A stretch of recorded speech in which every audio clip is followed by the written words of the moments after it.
സംസ്ഥാനത്ത് ഇന്നും ഉയർന്ന താപനില റിപ്പോർട്ട് ചെയ്തു. ഉയർന്ന ചൂട്, സൂര്യതാപവും നിർജ്ജലീകരണം തുടങ്ങിയ ഗുരുതരമായ ആരോഗ്യ പ്രശ്നങ്ങൾക്ക് കാരണമാകാം. ആയതിനാൽ പൊതുജനങ്ങൾ പകൽ 11 മണി മുതൽ 3 മണി വരെ നേരിട്ട് സൂര്യപ്രകാശം ഏൽക്കുന്നത് ഒഴിവാക്കണമെന്നും ദാഹമില്ലെങ്കിലും ധാരാളം ശുദ്ധജലം കുടിക്കണമെന്നും നിർജ്ജലീകരണം ഉണ്ടാക്കുന്ന മദ്യം, കാപ്പി, ചായ തുടങ്ങിയ പാനീയങ്ങൾ പകൽ സമയത്ത് ഒഴിവാക്കണമെന്നും പുറത്തേക്ക് ഇറങ്ങുമ്പോൾ തൊപ്പി, കുട എന്നിവ ഉപയോഗിക്കുക. പഴങ്ങളും പച്ചക്കറികളും ധാരാളം കഴിക്കുക.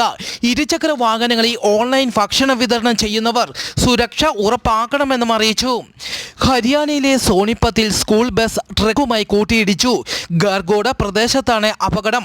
അപകടത്തിൽ 25 വിദ്യാർത്ഥികൾക്ക് പരിക്കേറ്റു. പരിക്കേറ്റ വിദ്യാർത്ഥികളെ ആശുപത്രിയിലേക്ക് മാറ്റി.